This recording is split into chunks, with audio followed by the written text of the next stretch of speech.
C'est l'histoire d'une amitié d'exception entre un homme et l'un des prédateurs les plus féroces du monde. Depuis plus de 15 ans, John Varty, alias Tigerman, défie les lois de la nature en partageant sa vie avec des tigres.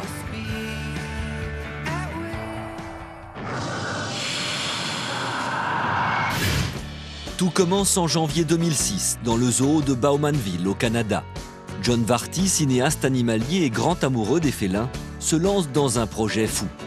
Il recueille 2 jeunes tigres nés en captivité dans le but de les rendre à la vie sauvage en Afrique. Cet ardent défenseur des espèces menacées va ainsi consacrer sa vie à cette cause animale.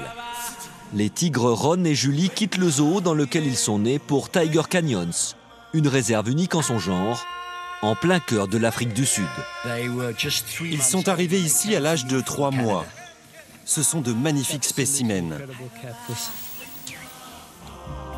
Ron et Julie n'ont connu que la captivité et les premiers pas sur le sol africain ne sont pas évidents. Ils doivent se familiariser avec leur nouvel environnement. Après plusieurs mois dans la savane, Ron et Julie redeviennent de véritables prédateurs. Et l'histoire aurait pu s'arrêter là.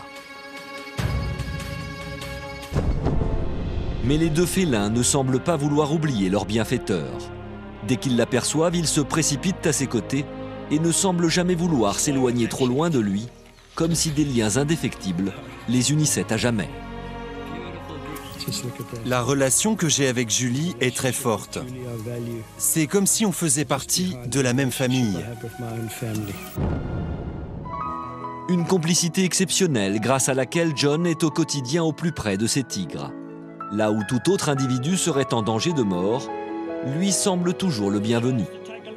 Il partage ainsi en leur compagnie des moments rares, câlins, siestes, baignades et parfois même parties de chasse.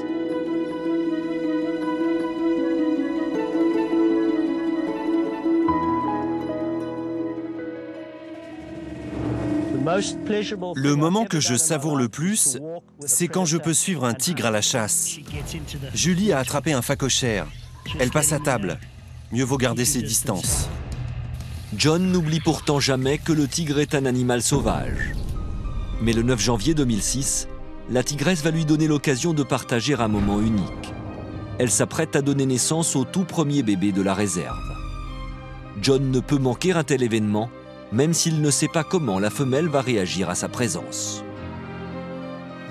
Je vais tenter de m'approcher.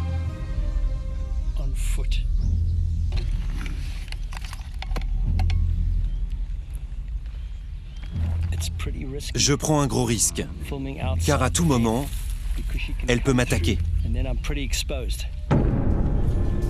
Aussi incroyable que cela puisse paraître, le fauve ne manifeste aucune agressivité. John assiste et filme cette scène en pleine nature. Il n'est qu'à quelques centimètres du félin.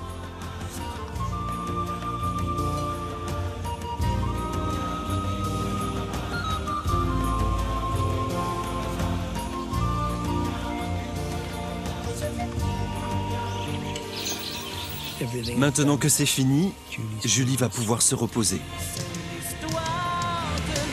Une magnifique récompense pour ce fervent défenseur de la cause animale qui n'a jamais renoncé à son rêve. Alors qu'en Inde, les tigres tendent à disparaître, à ce jour, la réserve africaine de John Varty en compte déjà 13.